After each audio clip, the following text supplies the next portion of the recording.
오늘 성경에 나타나는 말씀을 우리가 잘 보면 이스라엘이 왕이 없을 때에 이렇게 시작을 합니다. 근데 이스라엘의 왕이 없을 때에 여기 이렇게 나타나는 이 말씀은 18장에 시작을 할 때에도 그때 이스라엘이 왕이 없었고 이렇게 이스라엘에 그때 왕이 없었다. 반복적으로 지금 말씀하고 있는 거죠. 또 그것뿐만이 아니라 그때 에브라임 산지 구석에 거류하는 어떤 레위 사람 이렇게 말씀하고 있는데 그것은 17절 말씀에 에브라임 산지의 미가라는 사람 이렇게 에브라임을 또 다시 끌고 들어옵니다. 그러면서 또 다시 이야기하고 있는 것이 어떤 레위 사람이 레위 사람이라고 이야기하죠. 레위 사람. 그러니까 미가의 집에 갔었던 사람이 누구였냐면 레위 사람이었었다고 성경이 그렇게 말씀을 해주고 있는 거죠. 자기 지역을 떠난 레위 사람. 그런데 여기서도 본문에 나타난 말씀이 레위 사람. 이렇게 제사장 지파에 속해 있었던 사람이다. 이렇게 말하고 있는 거죠. 왜 이 사람이 지금 베들레헴이라고 하는 것도 역시 마찬가지로 레위 사람이 베들레헴을 떠났다. 이렇게 말하고 있는 미가의 집에 왔었던 레위 사람에 대한 이야기하죠. 왜 이렇게 반복적으로 말씀을 하고 있느냐? 그 이유는 분명합니다. 그것은 종교적인 중심지에서 일어나고 있는 일들이 무엇인지를 지금 우리에게 도덕적인 문제가 무엇인지를 지속적으로 이야기하고 있는 거죠. 지난번에 미가의 집에 있었던 일, 레위 사람의 이야기가 그들이 얼마나 종교적으로 부패했는지에 대한 이야기를 했다면 오늘 본문에 나타난 말씀은 종교적인 그 부패가 사람들을 도덕적으로 얼마나 또 부패하게 하고 있는지를 우리에게 말씀을 해주고 있는 그런 말씀입니다. 왜냐하면 오늘 성경에 나타난 말씀을 보면 1절 말씀에 첩을 맞이하였더니 여기 성경에 나타나는 말씀처럼 유다 베들레헴에서 첩을 맞이했다. 이 사람이 유다 베들레헴에 살고 있는 여인을 첩으로 맞이했다. 이 이야기가 지금 무엇을 이야기합니까? 레위 사람이 첩을 맞이하던 일이 당연한 일입니까? 성경은 당연하게 여기지 않는데 지금 여기 본문에 나타난 말씀에 이 지금 시대적인 상황이 첩을 맞이하는 것이 그냥 당연하게 우리나라에 보이지 않는 문학 가운데 하나가 무엇인지 아십니까? 한동안 그래도 조금 조용해지는 것 같지만 수면으로 그냥 깔고 앉아 있는 한마디로 그러한 일들 중에 하나가 애인 없는 사람 한마디로 자기 남편이나 아내가 있어도 애인이 없는 사람이 바보 취급을 당하고 있는 수면 밑에 깔고 앉아있는 그러한 일들 도덕적인 이 문제들에 대해서 오늘 성경에 나타나고 있는 말씀이 그때 당시 도덕적으로 얼마나 이 유대라고 하는 사회가 타락해 가고 있는지에 대한 이야기를 하고 있어요. 그뿐만이 아니라 2절 말씀 보면 그 첩이 행음하고 남편을 떠나 유다 베들레헴 자기 아버지 집으로 돌아갔다. 당시의 율법이 어떻습니까? 예수님 시대에도 행음을 하고 가늠하다가 잡힌 여인에 대해서 사람들이 끌고 와서 이야기하기를 이 여인을 돌로 치리까? 이렇게 이야기하던 시대 아닙니까? 그런데 해경을 하고 그리고 나 죽여주십시오. 내가 잘못한 일입니다. 이렇게 해도 지금 부족한 상황인데 그런데 그렇게 하고 자기 처갓집으로 돌아가 버렸다는 거예요. 처갓집으로. 다시 말하면 당신이 나한테 잘해준 게 뭔데 이렇게 지금 얘기하는 거예요. 당신이 나한테 잘해준 게 뭔데 그러니까 지금 이 레위 사람이 그를 데리러 어디로 갔냐면 베들레헴으로 갔다는 거죠. 그 여인을 데리러 베들레헴에 가서 그 집에 가서 여인을 이야기합니다. 집으로 돌아가자. 집으로 돌아가자.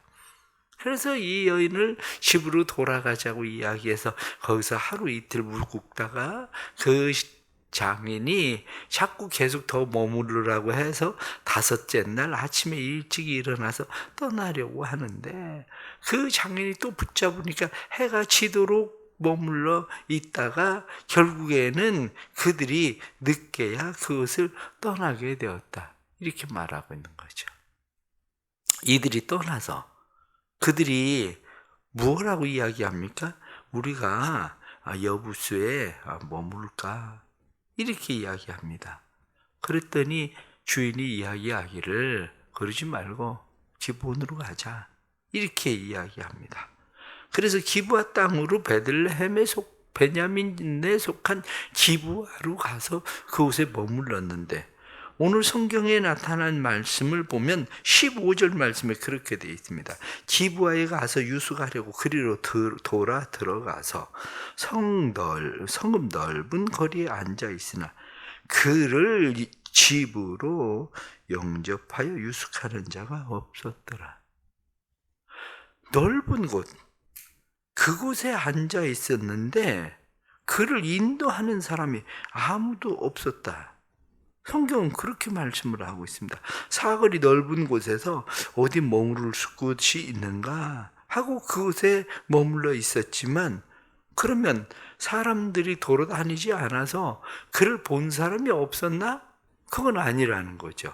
왜냐하면 한 노인을 만나서 그의 집에 들어갔을 때에 사람들이 22절에 나타난 말씀 보면 그들이 마음을 즐겁게 할 때에 그 성읍의 불량배들이 그 집을 에워싸고 문을 두들기며 이 말씀을 보면 그들이 주시해서 보고 있었다는 거죠.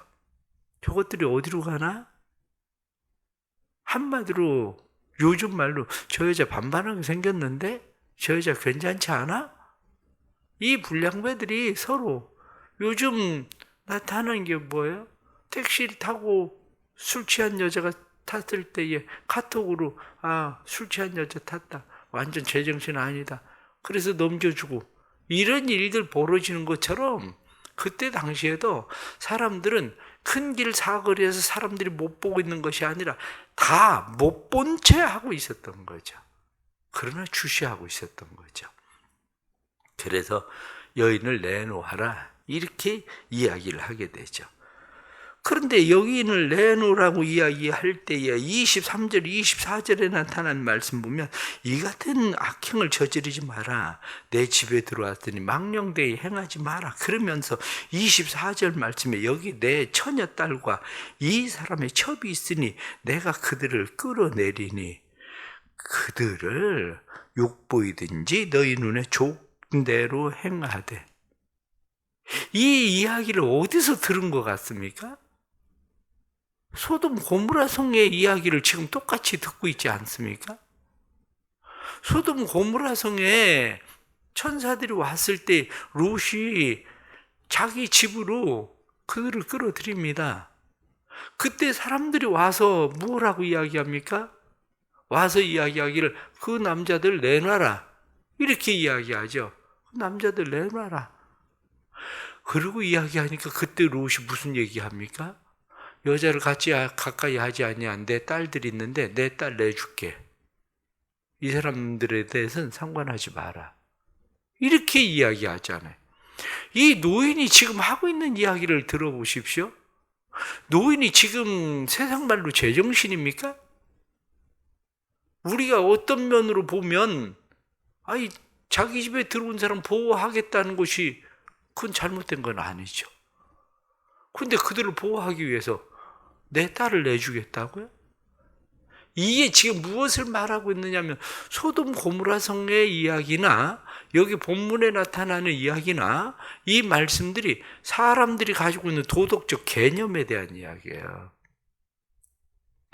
도덕적 개념에 대해서, 성적 개념에 대해서 지금 얘기하고 있는 거예요. 이 성의 개념이 왜 이렇게 사라지는가? 이게 요즘 보통 일이 아닌 것이, 여러분들 학교에서 초등학교 아이들이 포르노 사이트 같이들 보고 있는 거 아세요? 통계 보면 9살 때부터 아이들이 학교에서 포르노 사이트를 핸드폰으로 같이 공유하고 같이 보고 있습니다. 9살부터. 경찰서에 가서 성폭력 상담소에 가보십시오. 그 일로 고발당해가지고 와서 부모가 교육받는 애들이 얼마나 많은지. 이게 도덕의 문제. 지금 성적인 개념의 문제가 얼마나 지금 이 땅에 타락되어져 있는지 그걸 나타내고 있는 그런 문제라고요. 이 일이. 그래서 결국에는 첩을 내주어서 욕보여서 첩이 죽게 되었다. 이렇게 말하고 있는 거죠. 첩이 죽게 되었다. 그런데 거기에 오늘 나타난 말씀을 보면 그 첩이 죽은 것을 알고 29절 말씀에 이 집에 이르러서는 그 집에 이르러서는 칼을 가지고 자기 첩의 시체를 거두어 그 마디를 찍어 12덩이에 나누고 그것을 이스라엘 사방에 보내매. 분하겠죠. 억울하겠죠. 분함과 억울함을 어떻게 표현합니까? 자기의 분함과 억울함을 표현하는 방법이 시체를 12동강을 내서 이스라엘 각 12지파에 보냈다는 거예요. 그들이 이런 악행을 저질렀습니다. 이렇게. 이스라엘 백성들이 시체에 대한 개념을 아시죠? 이스라엘 사람들은 사람이 죽으면 그냥 바로 갖다가 매장을 해버리고 그리고 나서 그들이 행하고 있는 것이 장례를 치르기 시작하거든요. 왜냐? 시체가 이 공간 안에 있으면 이 공간 안에 머무는 사람들이 다 부정해지니까. 심지어는 시체를 평토장하면 땅에 그냥 묻었는데 그것에 시체가 있는 줄 모르면 사람들이 시체를 그 평토장한 무덤을 밟고 지나가기만 해도 사람이 부정해지니까 회칠한 무덤이라고 하는 것은 평토장한 무덤에 회를 뿌려 넣는 거예요. 여기 무덤입니다. 이거 무덤입니다. 밟지 마세요. 그리고 하얗게 회를 뿌려 넣는 겁니다. 왜냐? 외지에서 유대인들이 유월절을 지키러 돌아올 때 그걸 모르니까. 그런 개념을 가지고 있는 유대인들이 시체를 가까이 하지 않고 만지지 않는 것은 그들이 가지고 있는 일인데 그것을 찍어서 12동강으로 12지파에 보냈다? 그 이야기가 무슨 얘기입니까? 결국에는 이스라엘 12지파가 다 똑같이 그 죄에 더럽혀져 있다. 오염되어져 있다. 그 얘기하고 있는 거예요. 그게. 이게 오늘 성경 본문이 말씀하고 있는 거예요. 유대인이 지금, 레위인이 지금 행하고 있는 그러한 일이 자기는 분하고 그래서 자기의 원한을 풀기 위해서 행하고 있는 것처럼 오늘날 사람들이 자기의 원함, 자기의 분함을 어떤 식으로 풀고 있습니까? 이런 방법으로 똑같이 풀고 있죠. 오늘날도 사람들이. 결론적으로 오늘 지금 19장에 나타나는 이 말씀은 얼마나 그때 당시에 이 사회가 도덕적으로 부패하고 도덕적으로 타락해져 있는지 하는 그런 일에 대해서 오늘 성경이 말씀을 해주고 있는 거죠. 그러나 오늘 말씀 속에서 다시 하나 분명하게 생각해야 되는 것이 있습니다. 죄의 시작이 누구입니까? 죄의 시작은 바로 이 레위인이에요. 하나님을 경외하고 하나님을 예배해야 되는 레위인. 그런데 하나님과 상관없이 살고 있는 이 레위인, 이게 바로 죄의 시작이라고요. 첩을 얻지 말아야 될 사람이 첩을 얻는 데서부터 죄의 시작이 여기에서 이루어지고 있다고요. 그런데 이 사람은 지금 무엇을 봅니까? 내 죄를 보지 않아요. 내 죄를 보는 것이 아니라 다른 사람들의 죄. 오늘 성경 본문에 나타난 말씀처럼 이 사람이 지금 바라보고 있는 죄는 기브아의 죄. 이 죄를 바라보고 있다고요. 모든 이스라엘이 시체가 전부 배달되어져서 한마디로 각 지파가 더럽혀져 있는 것과 같은데도 그 지파들이 바라보고 있는 것이 뭐냐면 기브아 사람들, 베냐민 지파의 죄의 문제를 바라보고 있다고요. 우리는 어떻습니까? 요즘 신문지사를 보면서 분노하고 있잖아요. 이런저런 일들로 인해서. 신문지사의 이런저런 일들을 보면서 우리가 분노하고 있는데 우리가 왜 분노합니까? 그놈들 다 죽일 놈들이라? 그래서 이제 한판의 전쟁이 벌어지겠죠? 다음 장에. 지금 우리가 지금 그러고 있는 거예요. 우리가 레위인인데 우리가 분노하는 거예요. 교회가 죄의 그 시작이 되어져 버리고 그리스도인들이 죄의 시작이 되고 있는데 우리가 지금 우리의 죄는 보지 않아요. 우리의 죄는 보지 않고 세상의 죄에 대해서만 끊임없이 이야기를 하고 싶어 하는 거죠. 세상의 죄에 대해서. 우리가 이미 삶 속에서 죄에 지금 오염되어져 있는데 난 거룩하고 나는 괜찮다 이거야. 왜? 나는 내 딸 그냥 내주려고 했었고 난 첩 내주려고 하지 않았다. 그런데 내 딸 안 돼서 나도 그 첩을 내줄 수밖에 없었고 그 첩 내준 거다.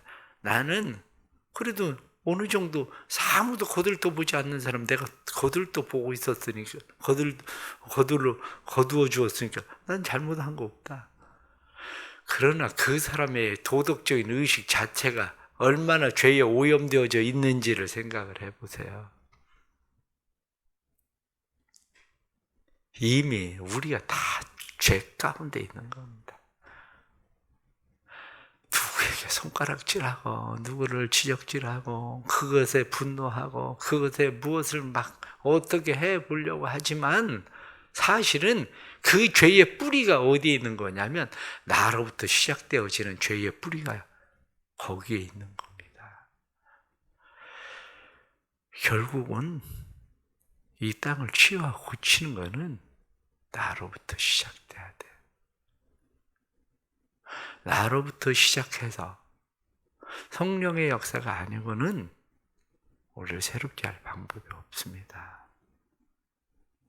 한 가지로 다 죄인이 되었다고 성경이 말씀하고 있는 것처럼 의인은 없나니 하나도 없으며 말씀하신 대로 우리 모두가 다 죄 가운데 빠진 죄인 되어져 있는 삶의 모습이 우리의 모습이 되고 말았습니다. 그래서 다시 기도해야 돼. 우리 자신을 위해서, 한국의 교회를 위해서, 우리의 교회를 위해서, 이 땅을 위해서 기도해야 됩니다. 또 이 한 주간은 우리가 다락방 기도회 또 교회에서 하게 되는데 성령의 은혜가 아니고는 해결의 방법이 없습니다. 왜? 내가 나를 보지 못하는데 누가 나를 보게 하겠습니까? 내가 나를 보지 못하는데 거울이 없이는 우리가 우리 자신을 어떻게 보겠습니까? 거울이 있어야 우리를 보지. 성령의 역사가 없이 우리를 어떻게 보겠습니까?